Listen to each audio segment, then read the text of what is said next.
tidak boleh dijamak dengan Jumat. Kalau mau jamak salat zuhur. Karena Rasulullah nggak pernah melakukan jamak Jumat dengan asar, nggak pernah gitu.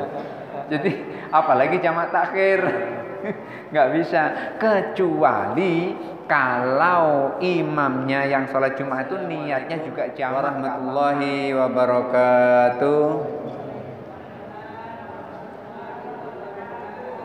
Alhamdulillahi rabbil alamin wa bihi nasta'in wa ala umuri dunya waddin. Wassalatu wassalamu ala sayyidil anbiya'i wal mursalin wa ala alihi wa ashabihi ajma'in. Rabbi syrah li sadri wa yassir li amri wa hlul 'uqdatam min lisani yafqahu qawli, amma ba'du. Bapak Ibu hadirin jamaah salat maghrib Masjid Jami Al-Hikmah yang dirahmati Allah. Minggu kemarin sebetulnya saya sudah siap-siap, begitu siap hujan deras, terus air di depan rumah itu ngalir sampai kurang lebih pertengahan betis. Jadi saya khawatir kalau saya pakai mobil nanti masuk ke parit nggak tahu, akhirnya nggak jadi ke sini. Jadi ada keraguan di situ, tetapi keraguan itu saya sampaikan kepada Pak Irwan, ngaji nggak Pak malam ini, khawatir nanti nggak ada jamaahnya nanti. Karena hujan memang sangat lebat pada saat itu. Dan ya sudahlah kalau begitu, karena kesempatan masih ada sekali lagi untuk sebelum berangkat haji ini, maka saya bilang sama Pak Irwan, insya Allah minggu depan saja lah, mudah-mudahan nggak hujan lebat lagi. Alhamdulillah hari ini terang benderang. Baik, kemarin kita membahas tentang sholat tatawu, di mana kemarin telah disampaikan afdalu ibadatul badani as-sholatu, sebaik-baik ibadah badan itu adalah sholat. Bukan berarti yang lain tidak baik, yang lain baik, tapi sebaik-baik, kata Imam Syirazi, Abu Ishaq Ibrahim bin Ali bin Yusuf As-Syirazi, sebaik-baik ibadah badan itu adalah sholat. Dan kali ini kita memasuki pada pembahasan baru, yaitu sujud tilawah. Masuk kepada sujud tilawah. Bismillahirrahmanirrahim. Babu sujud tilawati, bab sujud tilawah.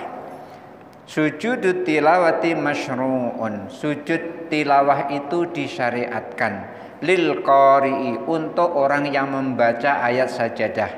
Sujud tilawah itu disunahkan atau disyariatkan untuk orang yang membaca ayat sajadah, wal mustami'i, dan juga disyariatkan untuk orang yang mendengarkannya. Ketika ada orang membaca ayat Al-Quran, dengerin gitu, udah dengerin sampai kepada ayat sajadah, umpamanya wasjud wa qatarib, maka pada saat itu disyariatkan untuk melakukan sujud tilawah atau sujud sajadah. Lalu siapa yang sujud? Apakah pembaca ataukah yang mendengarkannya? Kedua-duanya. Kedua-duanya disyariatkan untuk sujud. Lalu bagaimana kalau seandainya yang membaca ayat sajadah tidak sujud? Lalu gimana yang mendengarkannya? Yang mendengarkannya tidak usah ikut-ikutan tidak sujud seperti orang yang membacanya. Oleh karena itu sujud sajadah ini disyariatkan untuk kedua-duanya, yaitu lil qari'i wal mustami'i, untuk orang yang membaca ayat sajadah, orang yang membaca, yang mendengarkan ayat sajadah. Ketika tadi saya sampaikan, ketika mendengarkan memang betul mendengarkan, sengaja memang mendengarkannya. Wasjud wa qatarib, begitu umpamanya, maka pada saat itu disyariatkan untuk kedua-duanya melakukan sujud sajadah atau sujud tilawah. 5 ruya Ibnu Umar radhiyallahu an, berdasarkan riwayat Ibnu Umar radhiyallahu an, qala, ia berkata, kana Rasulullah sallallahu alaihi wasallam, Rasulullah sallallahu alaihi wasallam yaqra'u alaina al-Qur'ana. Rasulullah sallallahu alaihi wasallam membacakan kepada kami ayat-ayat Al-Qur'an. Faida marra bi sajdatin, ketika Rasulullah membacanya melewati ayat sajadah, maksudnya pada saat membaca Al-Quran Rasulullah membaca ayat sajadah, kabbara wa sajada wa sajadna ma'ahu. Rasulullah bertakbir. Jadi begitu mendengar umpamanya tadi wasjud waqtarib, Rasulullah langsung takbir. Allahu Akbar, langsung begitu. Artinya takbirnya menghadap kiblat, bukan sehadap-hadapnya. Menghadap kiblat, duduk posisi seperti tahiyat, kemudian terus takbiratul ihram. Allahu Akbar. Bukan bersila seperti ini, bukan. Ini prakteknya enggak dipraktekkan seperti waktu mau sujud. Jadi duduknya seperti duduk tahiyat. Takbir, Allahu Akbar, wasajada, lalu Rasulullah SAW sujud, wasajadna ma'ahu, lalu kami sahabat pada saat itu mengatakan kami sujud bersama Rasulullah SAW. Artinya Rasulullah yang membaca ayat sajadah, sahabat mendengarkannya, Rasulullah takbir dan sujud, kemudian sahabat juga takbir dan sujud. Jadi ketika ada mendengar ayat sajadah nggak perlu tegak, kecuali memang pas mendengarnya tegak. Jadi cukup duduk. Kalau mendengarnya duduk. Tapi kalau mendengarnya tegak ya nggak apa-apa, langsung takbir Allahu Akbar terus langsung kemudian masuk ke sujud. Tapi nggak usah pakai ruku. Nanti kalau pakai ruku jadi sholat nanti. Nggak usah pakai ruku. Jadi ayat sajadah nggak perlu pakai ruku. Oleh karena itu pada saat subuh sering membaca Alif Lam Mim Tanzil ayat sajadah. Itu di tengah-tengah membaca ayat Al-Quran itu imam langsung sujud. Sujudnya imam itu bukan rakaat. Kenapa? Karena rakaat itu syaratnya harus ada ruku. Oleh karena itu sholat mayat tidak dikatakan 4 rakaat, tapi 4 takbir.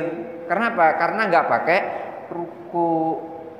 Kalau ada sholat pakai ruku, itu artinya ada 1 rakaat, ada 2 rakaat dan seterusnya. Tinggal berapa kali ruku? 1 ruku berarti 1 rakaat, 2 ruku berarti 2 rakaat. Oleh karena itu ketika membaca ayat sajadah kemudian terus langsung sujud, itu namanya bukan membuat rakaat, tetapi langsung sujud. Sakhara sujud dan tertunduk kemudian terus sujud.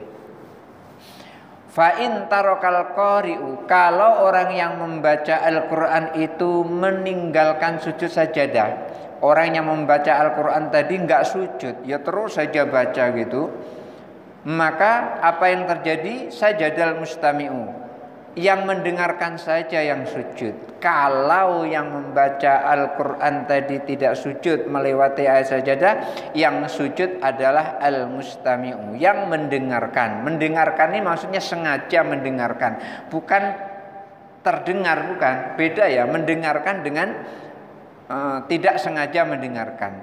Tidak sengaja mendengarkan umpamanya gini, pas kita lagi keluar umpamanya dari masuk ke masjid, mau lewat saja gitu, di sini ada orang ngaji, sampai di situ dengan wasjud waqtarib, nah itu namanya terdengar saja itu. Tidak sengaja mendengarkannya, langsung ketemu dengan ayat sajadah. Li'annahu tawajjaha alaihima. Ayat sajadah itu ditujukan kepada kedua-duanya. Siapa itu? Orang yang membacanya dan orang yang mendengarkannya dengan sengaja. Ketika seseorang membaca ayat sajadah, yang satu lagi mendengarkannya, maka kedua-duanya itu terkena beban sunnah, anjuran untuk melakukan sujud sajadah atau sujud tilawah. Li'annahu tawajjaha alaihima, karena ayat yang dibaca tadi ditujukan kepada keduanya, si pembaca sama si pendengar. Fala yatraku ahaduhuma bitarkil akhar, maka yang lain tidak harus meninggalkannya lantaran yang membaca tidak sujud. Tidak seperti itu. Atau sebaliknya, yang membaca sujud, yang mendengar tidak sujud, juga tidak apa-apa. Yang membaca tidak sujud, yang mendengar sujud, juga tidak apa-apa. Itu masih bagus, masih ada salah satu di antara keduanya yang sujud. Yang paling bagus adalah yang mendengarkannya sujud, yang membacanya sujud, kedua-duanya sujud. Jadi kedua-duanya melakukan sujud tilawah. Oleh karena itu, fala yatrukuhu ahaduhuma bitarkil akhar. Tidak karena yang membaca tidak sujud kemudian yang mendengar terus ngikut tidak sujud, tidak begitu. Kalau yang membacanya tidak sujud, yang mendengarkannya lah yang sujud. Wa amma man sami'a al-qari'a, Adapun orang yang mendengarkan, orang yang membaca ayat sajadah, wa huwa ghairu mustami'in, sementara dia tidak sengaja mendengarkannya, ilaihi, kepada orang yang membaca tadi. Ini kembali kepada al-qari. Wa huwa ghairu mustami'in ilaihi, sementara ia mendengarkannya itu tanpa sengaja. Umpamanya lewat lagi mendengar, tapi yang mendengar sengaja itu memang betul-betul nyimak gitu. Itu namanya mendengarkan dengan sengaja. Tapi kalau mendengarkan tidak sengaja itu ia tidak nyimak, tapi terdengar begitu. Qala Syafi'i rahimahullah, Imam Syafi'i rahimahullah mengatakan, la uqitu alaihi, aku tidak menekankan untuk orang yang tidak mendengar dengan sengaja tadi untuk sujud tilawah. Jadi menurut Imam Syafi'i, kalau ada orang yang mendengarkan ayat sajadah dan ia tidak mendengar sepenuh hati, artinya tidak sengaja mendengar, maka orang itu tidak ditekankan untuk melakukan sujud tilawah. Beliau menyampaikan begitu, kama uqidu alal mustami, seperti aku mengkuatkan terhadap orang yang benar-benar mendengarkannya. Artinya menekankan orang yang tidak mendengar ayat sajadah dengan sengaja tadi untuk sujud, tidak ditekankan oleh Imam Syafi'i. Seperti Imam Syafi'i menekankan kepada orang yang sengaja mendengarkannya. Jadi kalau tidak sengaja mendengarkannya maka tidak usah sujud, tapi kalau betul-betul dari awal memperhatikan ayat tersebut dan mendengarkannya, maka ia dianjurkan untuk sujud tilawah. Lima ruwiya an Umar wa Ammar bin Husain, berdasarkan riwayat dari Umar dan Ammar bin Husain radhiyallahu anhuma, semoga Allah meridai keduanya, annahuma qala, bahwasanya kedua-duanya maksudnya Umar dan Ammar tadi, kedua-duanya mengatakan, berpendapat, as-sajdatu ala man istama'a, sujud tilawah itu adalah untuk orang yang sengaja mendengarkannya. Misalnya kayak tadarus, kemudian terus sengaja mendengarkan, menyimak, ketemu ayat sajadah, maka orang yang mendengar pada saat itu disunnahkan, dikuatkan untuk atau ditekankan untuk melakukan sujud tilawah. Wa an Ibnu Abbas radhiyallahu anhuma, dan dari Ibnu Abbas radhiyallahu anhuma, ini Ibnu Abbas artinya anaknya Abbas. Oleh karena itu dikatakan radhiyallahu anhuma.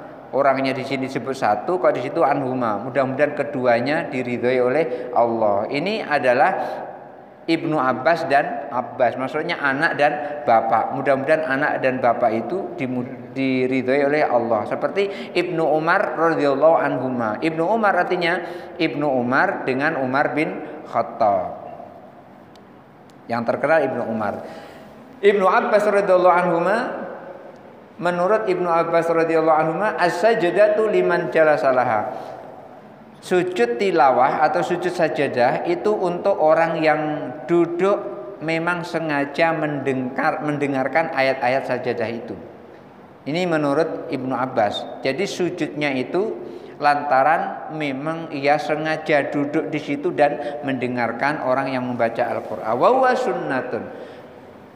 Sujud tilawah atau sujud sajadah itu hukumnya sunnah. Kalau tidak dilakukan tidak berdosa. Kalau dilakukan mendapat pahala. Jadi ringkasnya begini, sunnah itu dikerjakan mendapat pahala, ditinggalkan rugi banget. Ya gitu. Bukan kalau cuman tidak dapat apa-apa, tidak apa-apa ya enak tidak dikerjakan gitu kan. Kalau rugi banget itu kan artinya memang menekankan untuk mengerjakan. Jadi dikerjakan mendapat pahala, ditinggalkan amat rugi.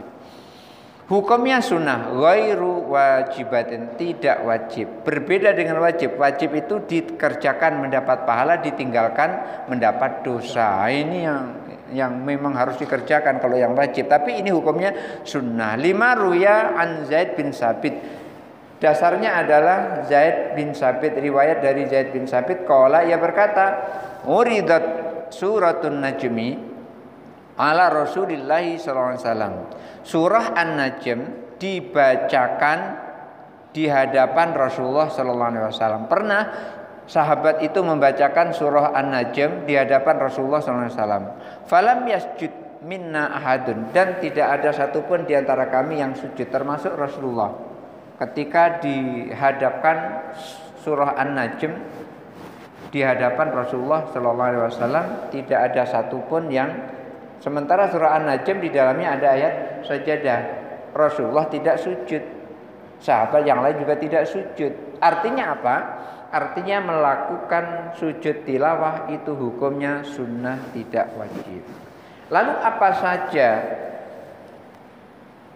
ayat-ayat sujud tilawah di dalam Al-Quran? Ini sudah diringkas oleh Imam Syafi'i di dalam kitab Al-Um Qaul Jadidnya, dan juga di dalam kitab Qaul Qadimnya.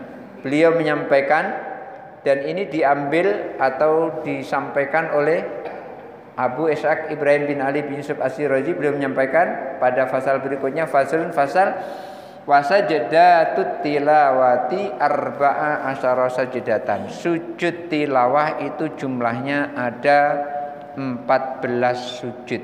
Sujud tilawah di dalam Al-Quran itu jumlahnya ada 14 sujud. Fi qaulihil jadidi, di dalam qaul jadidnya Imam Syafi'i. Qaul jadidnya Imam Syafi'i yaitu Al-Um. Saya di rumah ada Al-Um 10 jilid. Tapi satu jilidnya enggak terlalu besar, cuma segini satu jilidnya. Kecil satu jilidnya, enggak terlalu tebal. Beda dengan Fiqhul Islam wa Adillatuh. 10 jilid juga, cuma satu jilidnya segini. Agak lebih luas. Yang dibahas oleh Wahbah Zuhaili, Syekh Wahbah Zuhaili. Di dalam kitab Al-Um, Imam Syafi'i menyampaikan ayat-ayat sajadah itu ada 14. Sajadatun fi akhiril a'raf, satu ayat sajadah berada di surah Al-A'raf inda qaulihi, pada firman Allah, wa yusabbihunahu wa lahu yasjudun. Jadi kalau mendengar surah Al-A'raf dibaca, kemudian terdengar ayat wa yusabbihunahu wa lahu yasjudun, nah, itu yang membacanya langsung siap-siap posisi duduk. Karena pernah Rasulullah itu membaca ayat sajadah, seakan-akan membaca ayat sajadah, sahabat itu mendengarnya itu seperti ayat sajadah. Lalu para sahabat sudah siap-siap mau sujud. Karena siap-siap mau sujud, Rasulullah pun juga sujud. Tapi akhirnya dikasih tahu Rasulullah, itu bukan ayat sajadah, itu sujud syukur para nabi-nabi terdahulu. Ada yang kecelik seperti itu sahabat, katanya ayat sajadah. Nanti ada penjelasannya. Nah, ketika membaca surah Al-A'raf pada ayat wa yusabbihunahu wa lahu yasjudun, itu siap-siap posisi duduk seperti duduk tahiyat, lalu sujud. Setelah sujud kemudian yang membaca sujud, yang mendengarnya sujud. Wa sajadatun fir ra'di, dan satu ayat sajadah di dalam surah Ar-Ra'd inda qauli ta'ala, pada ayat firman Allah Ta'ala bil wuduwi wal asol, sampai ayat di situ disunahkan untuk sujud tilawah. Wa sajdatun fin nakhli, satu ayat sajadah di dalam surah An-Nahl inda qouli ta'ala wa yaf'aluna ma yu'marun. Di tadi wa yusabbihuna lahu wa yasjudun, kemudian bil wuduwi wal asal, kemudian wa yaf'aluna ma yu'marun. Sajdatun fi Bani Israil. Bani Israil ini kalau enggak salah juz 15 nih. Ya. Ya.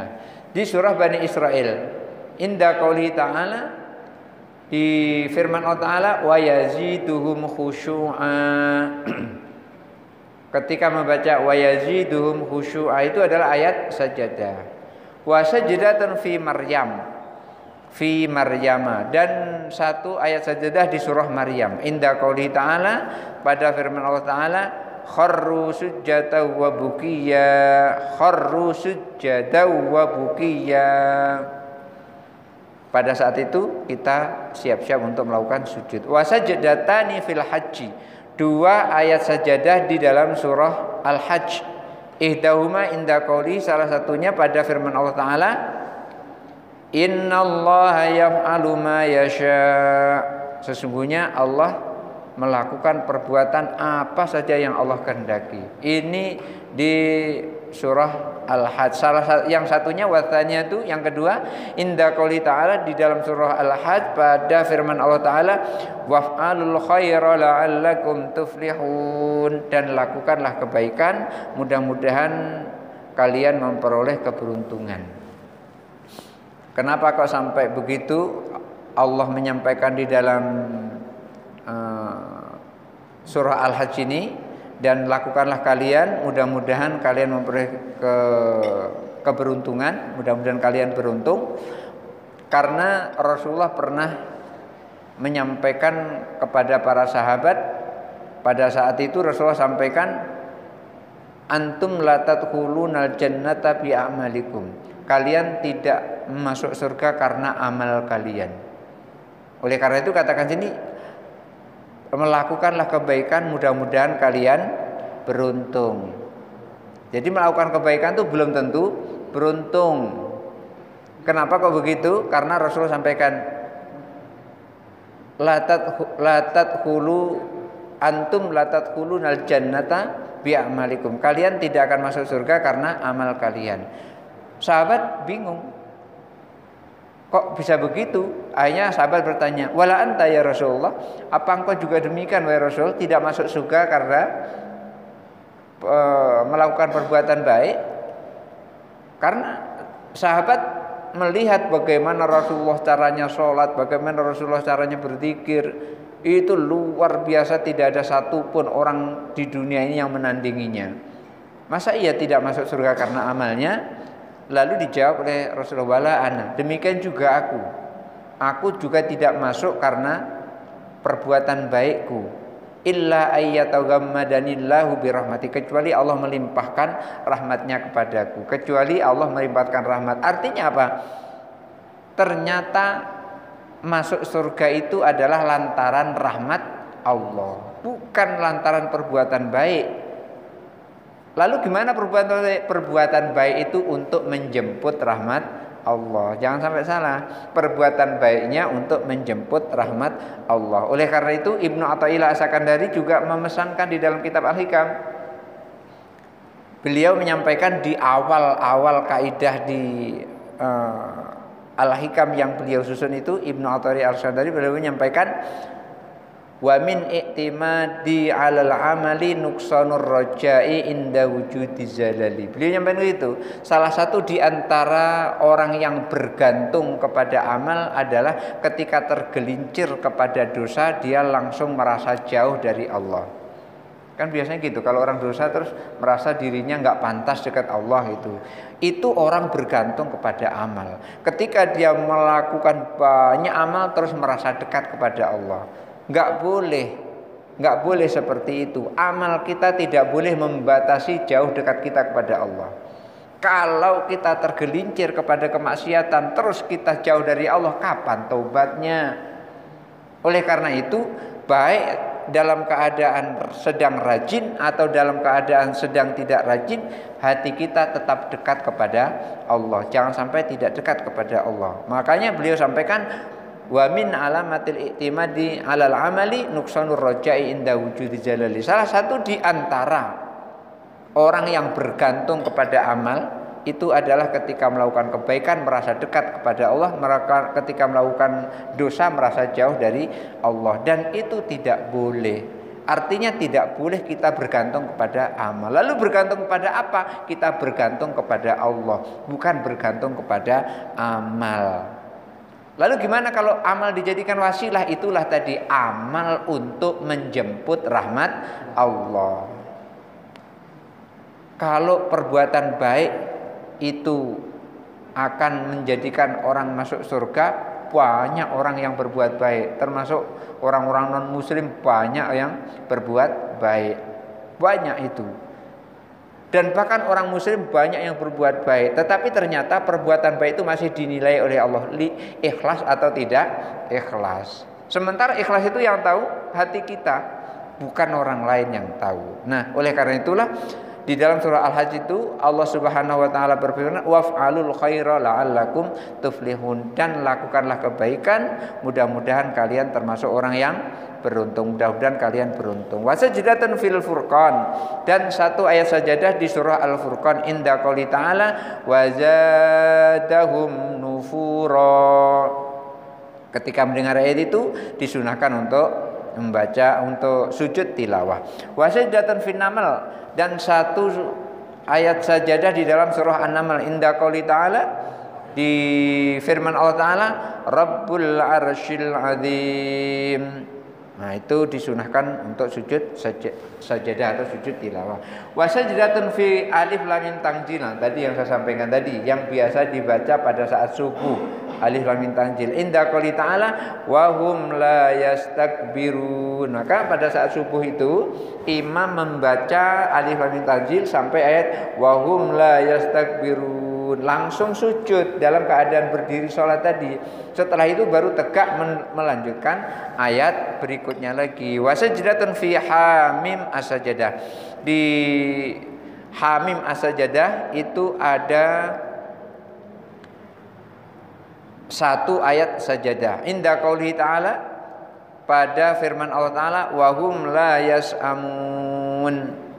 Wa salasatu sajdatin fil mufassal, dan ada 3 ayat sajadah di dalam surah Al-Mufassal. Apa itu surah Al-Mufassal? Surah Al-Mufassal itu adalah surah yang di dalamnya ayat-ayat pendek. Ayat-ayat pendek ini sering diawali pertamanya dengan bismillah, artinya dipisahkan dengan bismillah. Sementara ayat mufassal ini ada yang panjang, tiwalul mufassal, ada yang menengah, tawasutul mufassal, dan ada yang pendek, kisarul mufassal. Dikatakan surah yang paling panjang dari surah Al-Mufassal, ayat-ayat mufassal ini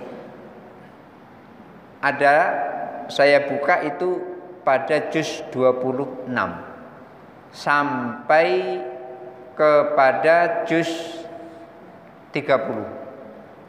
Maksudnya sampai juz 29 akhir. Sampai juz 29 akhir.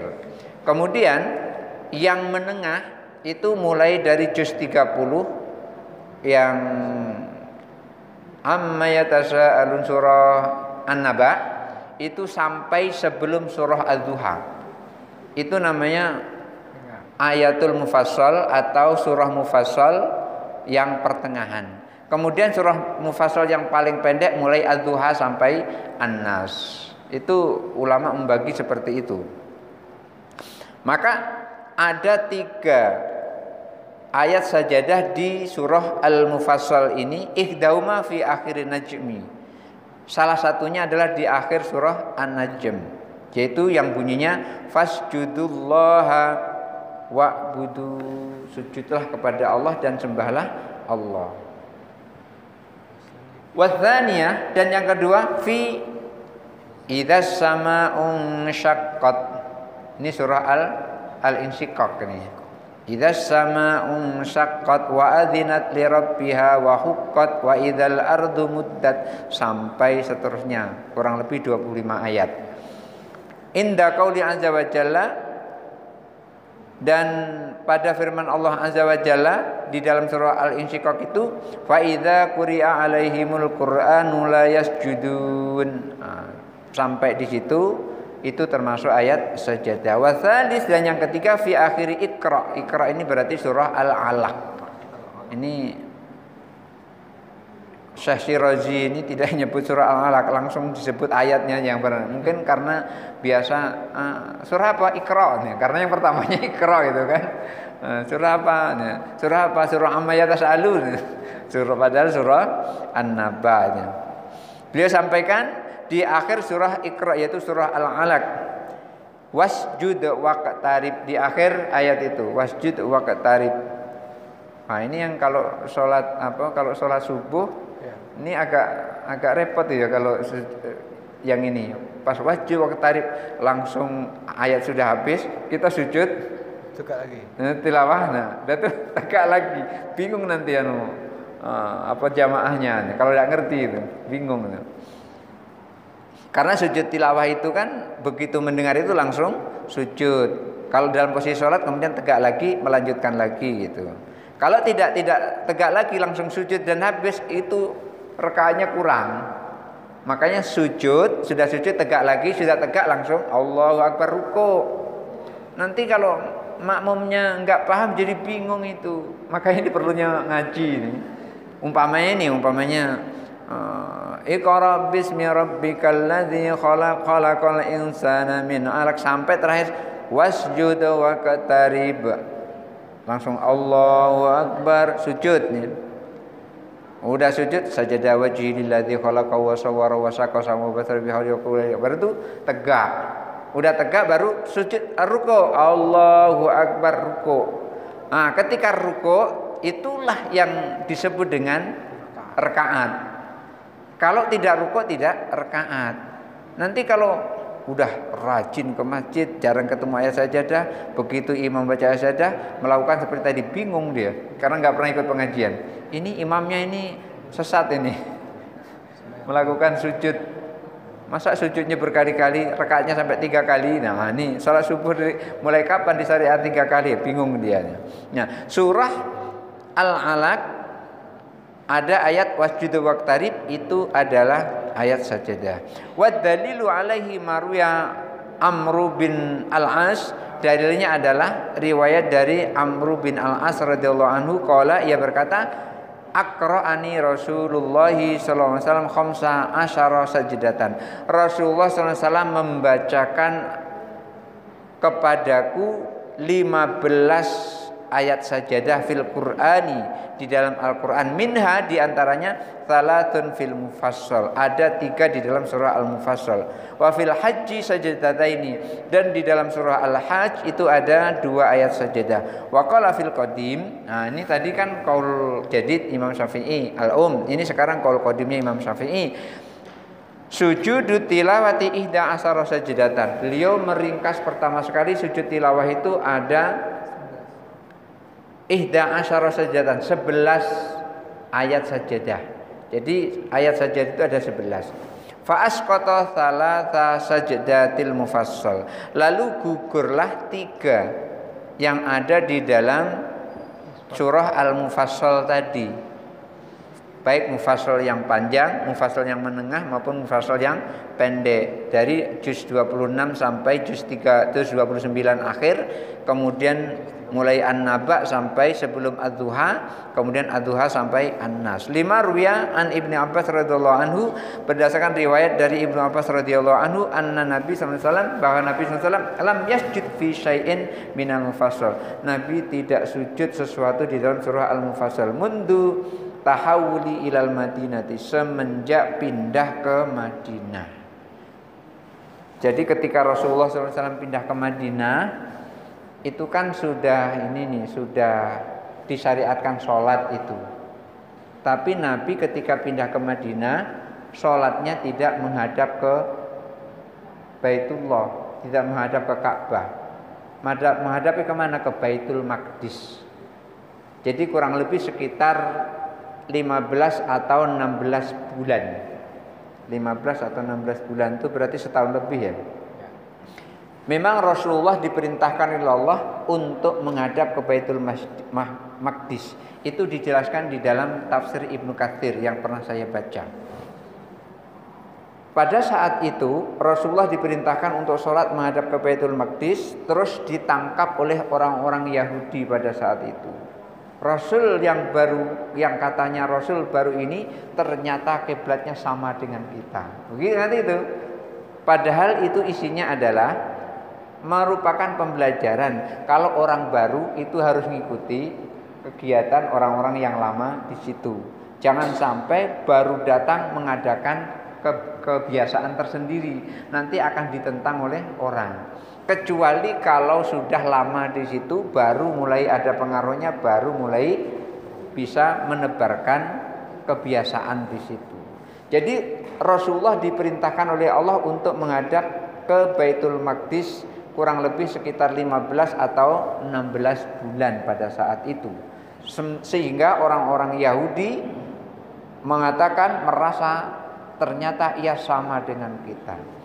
Tapi setelah itu Rasulullah tidak nyaman ketika sholat menghadap ke Baitul Maqdis, nggak nyaman. Akhirnya ketika sholat Rasulullah sesekali melihat ke atas. Qad nara taqalluba wajhika fis sama. Kadang-kadang melihat ke atas.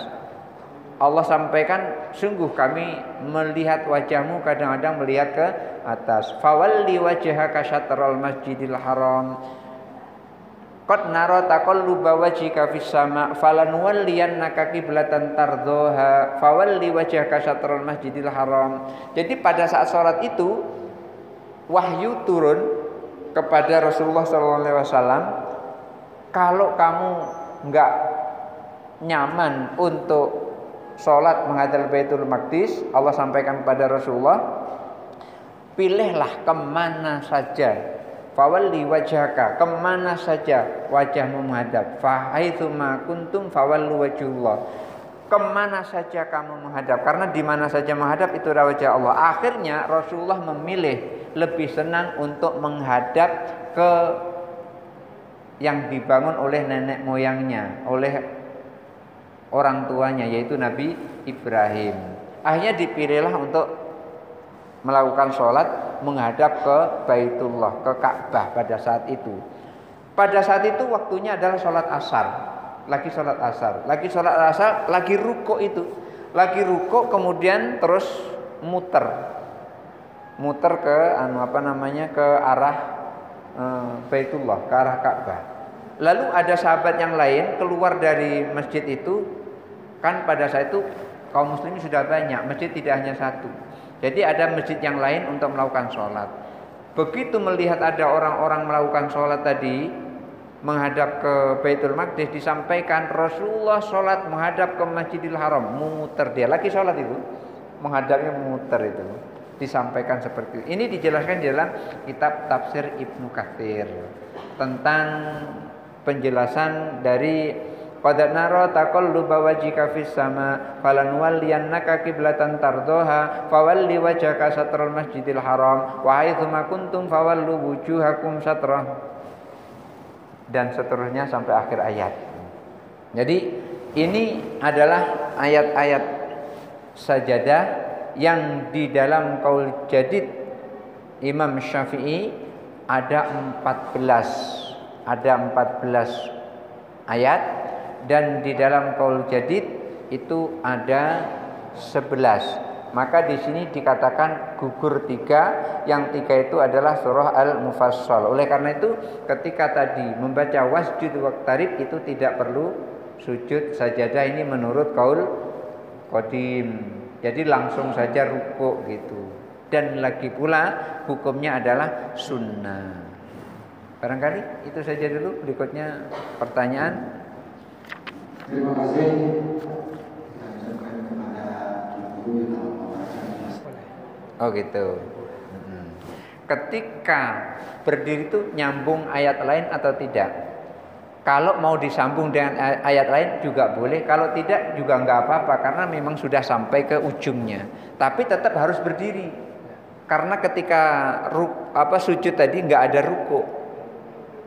Kalau nggak ada ruku berarti ya belum ada satu rakaat, walaupun sudah sujud. Oleh karena itu tadi saya sampaikan, begitu nanti wasjud waqtarib itu Allahu Akbar langsung sujud, itu saya yakin nanti banyak yang kecele itu kan. Allahu Akbar katanya ruku, rupanya imamnya ini ruku ini nih. Nah, padahal itu adalah disebutkan sebagai ayat sajadah, langsung sujud. Maka terus nanti berdiri Allahu Akbar. Nah, begini Allahu Akbar ini baru Allahu Akbar ruku begitu.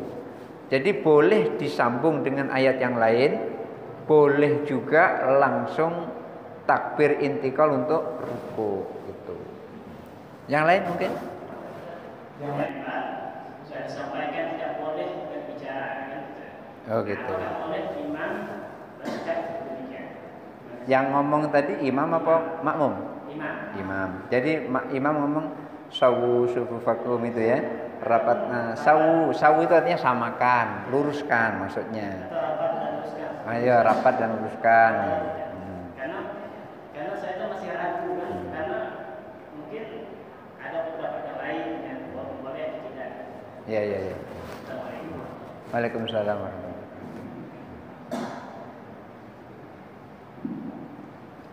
Tadi yang pertama apa tadi? Masalah bacaan sajadah wajhil ladzi halaqahu. Ada tak yang lain lagi bacaan? Oh gitu. Sebetulnya tidak membaca juga tidak apa-apa. Iya, kalau nggak apa juga nggak apa-apa. Atau dibaca dengan tasbih juga nggak apa-apa. Karena bacaannya itu sujudnya itu sunnah, bacaannya juga sunnah. Atau barangkali pada saat sujud sajadah itu misalnya minta ampun kepada Allah, nggak apa-apa, astagfirullahaladzim, nggak apa-apa. Nah, jadi kalau soal bacaan itu sebetulnya banyak bacaan-bacaan itu. Cuman yang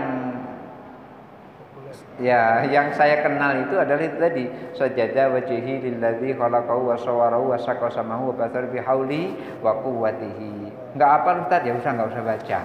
Jadi langsung sujud saja gitu. Itu yang pertama ya.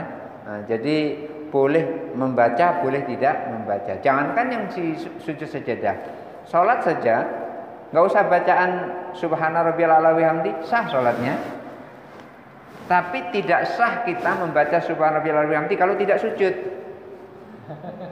Tidak sujud tapi baca subhana rabbiyal a'la wa hamdi, tidak sujud. Itu enggak sah sujudnya. Karena yang dinilai itu adalah fisik sujudnya. Bacaannya itu sunnah. Oleh karena itu yang rukun adalah sujudnya, bukan bacaan subhana rabbiyal a'la wa bihamdinya. Sama dengan sujud tilawah tadi. Yang jadi rukunnya adalah sujudnya itu tadi, bukan bacaannya. Bacaannya sunnah. Itu yang pertama. Yang kedua apa tadi? Yang kedua tadi yang masalah imam. Oh imam ya. Imam. Memang ketika imam khotib telah naik di atas mimbar, itu jamaah tidak boleh ngomong apa-apa. Tidak boleh ngomong apa-apa, harus mendengarkan. Oleh karena angsitu wasma'u wa ati'u rahimakumullah. Angsitu wasma'u. Jadi disuruh kita memperhatikan, mendengarkan, mudah-mudahan mendapat rahmat. Artinya apa? Ketika khotib naik di atas mimbar kan nanti menyampaikan khutbahnya. Di dalam khutbah itu kan ada nasihat-nasihat. Di samping ada rukun khutbahnya, ada nasihat-nasihatnya. Nah, pada saat itu kan jamaah tidak boleh bicara. Nah, pada saat khotib telah turun dari mimbar mau jadi imam, itu sudah enggak lagi terikat dengan aturan pas khotib naik di atas mimbar kan idza sha'idal khatibu 'alal mimbar. Di atas mimbar aja khotib lagi ngomong. Enggak apa-apa, enggak batal salat Jumatnya. Karena memang khotib harus ngomong. Nah, maksudnya itu bukan masalah batal, Pak. Kalau di atas mau ngomong. Sampai di bawahnya ya. Sampai bawahnya boleh lah kan? Di bawah boleh. Boleh. Di bawah boleh. Dan bahkan itu merupakan mustahab dari seorang imam. Sebelum imam memulai sholat itu mengingatkan jamaah. Kalau dulu Umar bin Khattab tidak hanya sekedar sawu sufakum, pedangnya bergerak supaya lurus gitu maksudnya. Pedang bergerak itu kalau Umar bin Khattab memang terkenal seperti itu kan. Jadi untuk menjadikan sesuatu itu sangat ditakuti oleh orang. Jadi ketika imam membaca sawu sufufakum mengingatkan jamaah itu tidak membatalkan sholat dan juga tidak masalah dan memang harus dilakukan itu kalau melihat jamaahnya belum lurus.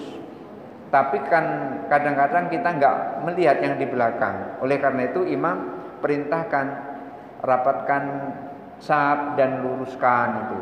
Nah, rapat dan lurus itu bukan rapat itu artinya kakinya melentang ke samping lebar-lebar, bukan. Itu enggak rapat itu, malah renggang itu. Yang disebut rapat itu nanti dijelaskan di sini.